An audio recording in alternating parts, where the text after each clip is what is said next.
Everyone, welcome to my channel Blaze on Mantra. मैं हूं श्रुति मिश्रा और आज के हमारे चर्चा का विषय होगा इलेक्शन रिजल्ट्स 2024, जो कि आज सुबह ही 6 बजे तक कंप्लीट हुए हैं।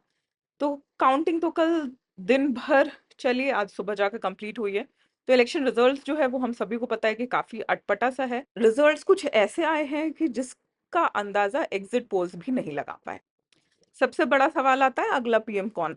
तो अगला पीएम ऑब्वियसली नरेंद्र मोदी ही बन रहे हैं फिर से, क्योंकि जो एनडीए अलायंस है उसने 293 सीट्स जीते हैं। और जो सीट वाइज डिस्ट्रीब्यूशन है एनडीए और इंडिया अलायंस के बीच में, वो आप यहाँ स्क्रीन पर देख सकते हैं। एनडीए अलायंस ने टोटल 293 सीट्स लेकर जीत हासिल की है और वहीं पर इंडिया अलायंस भी कुछ पीछे नहीं रही है। 234 सीट्स इंडिया अलायंस को भी मिले हैं और 16 सीट्स अदर्स के पास हैं। तो ये जो इलेक्शन का रिजल्ट है वो खुद में ही कंप्लीटली ऐसा है कि जिसका अंदाजा कभी किसी ने भी नहीं लगाया था। हर मीडिया हाउस, हर इंसान, हर किसी की जुबान पे यही था कि बीजेपी ही मेजोरिटी लाएगी, बीजेपी मेजोरिटी सीट्स से सरकार बनाएगी। लेकिन ऐसा होता हुआ नहीं दिखा जो फाइनल इलेक्शन रिजल्ट्स आए उसमें। तो इंडिया की जनता ने मोदी को तो तीसरा टर्म दिया है, बीजेपी को तीसरे टर्म में अपनी सरकार बनाने का मौका तो दिया है, लेकिन ये जो जीत है वो एक हार की तरह। और ऐसा ये पहले बार हुआ है कि 1962 के बाद कोई गवर्नमेंट या कोई पार्टी अलायंस फिर से थर्ड टाइम गवर्नमेंट बना रही हो 2 टर्म्स कंप्लीट करने के बाद। तो जैसा भी आप सभी ने देखा होगा आज के न्यूज़पेपर में, जीत तो हासिल हुई है, लेकिन ये जीत वैसी नहीं है जिसकी आकांक्षा, जिसकी उम्मीद हर किसी को थी। कहाँ हम 400 पार की बातें कर रहे थे और कहाँ BJP individually without NDA alliance majority भी हासिल नहीं कर पाई। तो यहाँ पर अगर हम देखें तो बीजेपी की 241 सीट्स हैं और यहाँ बाकी पार्टीज की सीट्स 232 सीट्स में आप देख सकते हैं कि कौन कौन सी पार्टीज हैं। तो वैसे तो ये खुद में बहुत अनप्रेसिडेंटेड है कि किसी, हम सारे अगर उम्मीदों की बात छोड़ दें तो खुद में ये अनप्रेसिडेंटेड है कि किसी पार्टी ने तीसरी बार सक्सेसिवली तीसरी बार चुनाव जीता हो और वो अब गवर्नमेंट फॉर्म करने जा रहे हैं। ये इंडिया की हिस्ट्री में पहली बार ऐसा हुआ है। 543 कॉन्स्टिट्यूएंसीज में किस तरह किस पार्टीज के बीच में वोट बटे हैं वो आप यहाँ इस मैप में देख सकते हैं। तो अगर हम पिछले इलेक्शंस की बात करें, 2019 के इलेक्शन के रिजल्ट्स को 2024 के इलेक्शन रिजल्ट से कंपेयर करें, तो बीजेपी का प्रदर्शन बिल्कुल ही अच्छा नहीं है। जहां क्लीन स्वीप की बात हो रही थी, 400 पार की बात हो रही थी, वहां पर मेजॉरिटी भी बीजेपी, इंडिविजुअली बीजेपी नहीं ला पाई। एनडीए के साथ मिलकर बीजेपी सरकार बना रही है, लेकिन इंडिविजुअली बीजेपी को मेजॉरिटी नहीं मिल पाया है। तो इसी पर हम देखते हैं कि नरेंद्र मोदी की अगर हम बात करें तो अभी उन्होंने इस चुनाव को जीता है 1,52,513 वोट से, जबकि 2029 में उन्होंने उसी सीट पे 4.79 लाख वोट से जीत हासिल की थी। वहीं ऑपोजिशन में अगर राहुल गांधी की बात करें तो इस बार रायबरेली में राहुल गांधी ने 3.9 लाख वोट्स से चुनाव को जीता है और वायनाड में भी 3.6 लाख वोट से उन्होंने जीत हासिल की है। जबकि 2019 में वो अमेठी से हार गए थे और सिर्फ वायनाड से 4.3 लाख वोट से जीते थे। तो सीट डिस्ट्रीब्यूशन भी अगर हम 2019 से कंपेयर करें तो आप यहाँ पर देख सकते हो कि बीजेपी को तब 2019 में 303 सीट्स मिले थे और कांग्रेस सिर्फ 52 सीट्स पे थी। जबकि अभी जो पिक्चर है वो कंप्लीटली उलट चुका है, फिर से कांग्रेस एक बार नेशनल पार्टी की तरह रीइमर्ज कर चुकी है और साथ ही बहुत सारे रीजनल पार्टीज ने भी काफी अच्छे खासे सीट से जीत हासिल की है। तो पूरे इलेक्शन रिजल्ट को ध्यान में रखते हुए इस 2024 के इलेक्शन के हाइलाइट्स की बात करते हैं। तो एनडीए में बीजेपी ने 240 सीट्स जीते हैं, टीडीपी के 16 सीट्स हैं और जेडीयू के 12 सीट्स हैं, शिवसेना के 7 सीट्स हैं। इंडिया ब्लॉक में जो कि कांग्रेस और अदर पार्टीज थी, वहां पर कांग्रेस ने अकेले 99 सीट्स पे जीत हासिल की है, समाजवादी पार्टी ने 37, टीएमसी 29, शिवसेना 9। बीजेपी का जो वोट शेयर है वो डिक्रीज हो गया है 36.56% फ्रॉम 37.7% इन 2019। और कांग्रेस का जो वोट शेयर था या जो सीट्स के शेयर की अगर हम बात करें तो वो इंक्रीज हो चुका है। अब कांग्रेस का जो सीट्स शेयर है वो 21.19% है, जबकि 2019 में 19.49% था।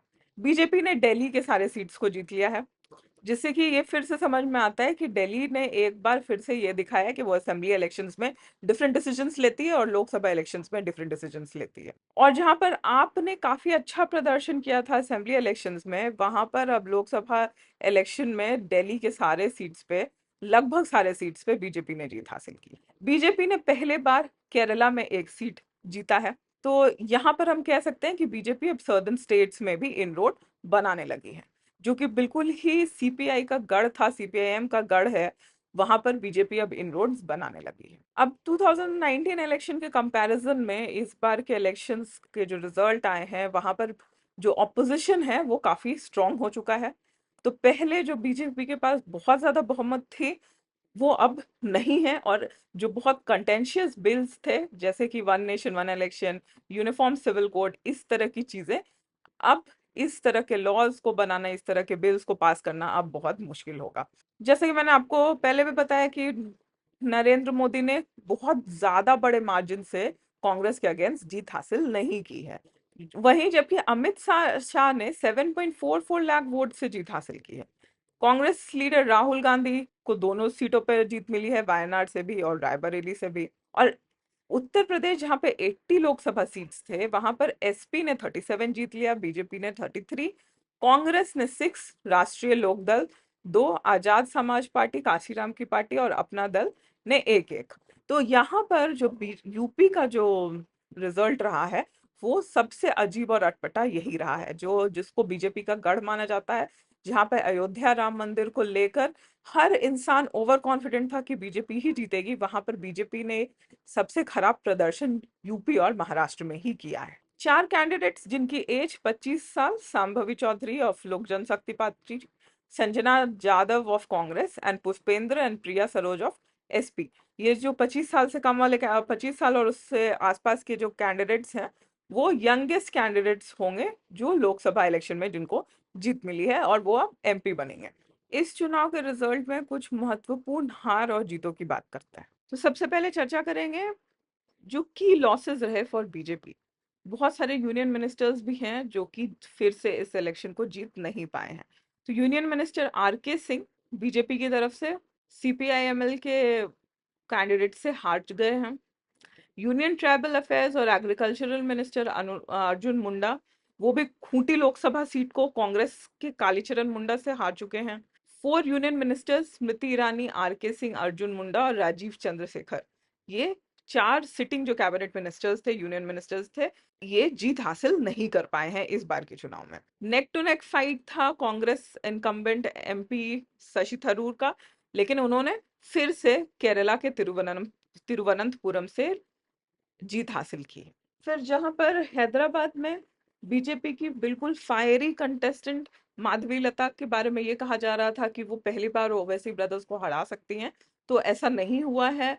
एआईएमआईएम के चीफ असदुद्दीन ओवैसी ने फिर से हैदराबाद लोकसभा सीट पे जीत हासिल की है, वो भी 3,38,000 वोट से। शिवसेना के रविंद्र दत्ताराम वैकर बिल्कुल कम मार्जिन से उन्होंने लोकसभा सीट पे जीत हासिल की है। टीएमसी के यूसुफ पठान, वो कांग्रेस के अधीर रंजन चौधरी को हराकर बरहमपुर सीट से वेस्ट बंगाल में जीते हैं। और खुद जैसा कि मैंने आपको बताया कि प्राइम मिनिस्टर मोदी भी कुछ ज्यादा सीटों के मार्जिन से नहीं जीते हैं, बिल्कुल 1 लाख सीट का ही वोट का ही डिफरेंस था। तो अब जो है वो बीजेपी को जेडीयू टीडीपी इन सारे पार्टीज पे डिपेंड करना पड़ेगा ताकि वो मेजॉरिटी मार्क को हासिल कर सकें और अपनी सरकार बना सकें। तो जो लैंडस्लाइड विक्ट्री की आशा हर किसी को थी, 400 पार, वो 300 पार भी नहीं हो पाया। बिगेस्ट विनिंग कैंडिडेट्स की बात करें तो ऑब्वियसली ये मोदी, अमित शाह, राजनाथ सिंह, शंकर लालवानी, ये सभी तो हैं ही। इसके साथ ही में जो यूनियन मिनिस्टर अमित शाह है, इन्होंने लगभग 7.5 लाख वोट से कांग्रेस के सोनम रामभाई पटेल को हराया है गुजरात में। उसी तरह से शंकर लालवानी जो कि इनकम्बेंट एमपी हैं इंदौर से, उन्होंने 12 लाख से कुछ ज्यादा वोटों के मार्जिन से जीत हासिल की है।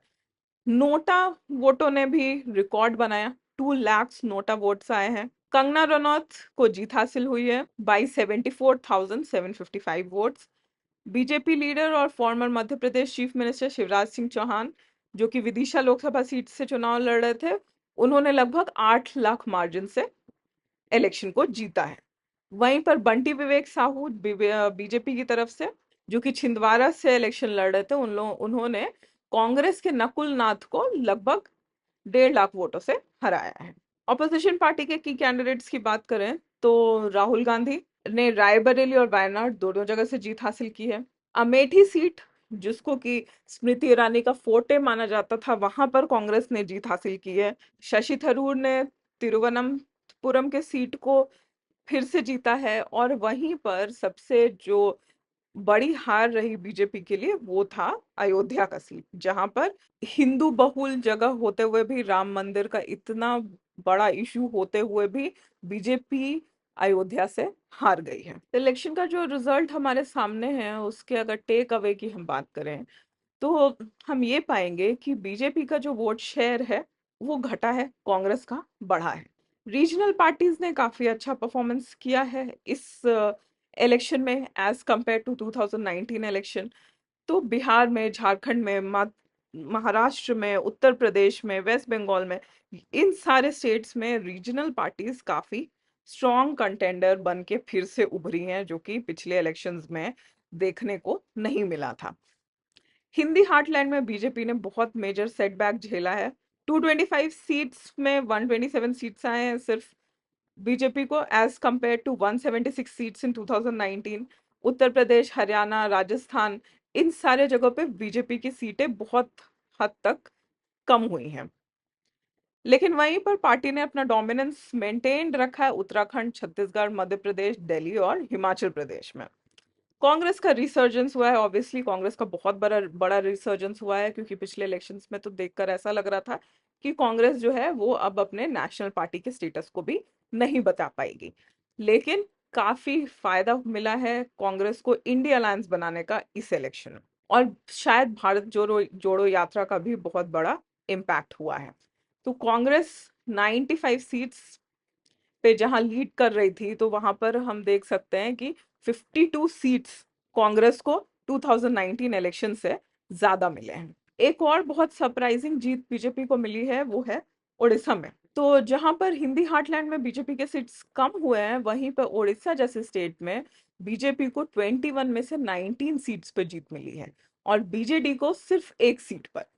और जबकि हम 2019 से इसका कंपैरिजन करें तो बीजेडी को तब 12 सीटें मिली थी और बीजेपी को सिर्फ 8। अब फ्रीबीज की अगर बात करें, इलेक्शंस में उनके रोल की बात करें, तो फ्री में ये दे दूंगा वो दे दूंगा जो अलग अलग पार्टीज प्रॉमिस करती हैं, उसका कुछ खास इन्फ्लुएंस यहाँ पर इस इलेक्शन में नहीं दिखा है, क्योंकि तेलंगाना मॉडल के अंदर केसीआर फिर से फेल हो गए तीसरी बार भी, और आंध्र प्रदेश में वाईएसआरसीपी ने भी काफी चैलेंजेस फेस किया है। अब इन सब का अगर हम कंक्लूजन निकालें, निचोड़ निकालें, तो यही पाते हैं कि जो अब असेंबली इलेक्शंस होंगे वहां पर कोई भी पार्टी क्लीन स्वीप की उम्मीद नहीं कर सकती है। अब जो बैटल होगा वो काफी फियर्स होगा, specially states like Maharashtra, Jharkhand, Haryana. Congress अपने रीजनल अलाइज के साथ रहने की कोशिश करेगी ताकि वो स्टेट्स में अपने पोजीशन को स्ट्रॉन्ग कर सके। आज चुनाव के इलेक्शन रिजल्ट्स आने के साथ ही हमारा भी चुनावी सफर जो है वो समाप्त होता है,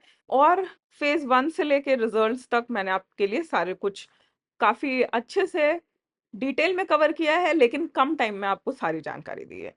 तो आप पीछे जाकर इस प्लेलिस्ट में सारे वीडियोस को फेज 1 से लेकर रिजल्ट तक सारे वीडियोस देख सकते हैं। मिलते हैं नए वीडियो में नए टॉपिक के साथ। टिल देन मेरे चैनल को सब्सक्राइब करना ना भूलें, ताकि आपको नए नए अपडेट्स समय पर मिलते रहें। Thank you.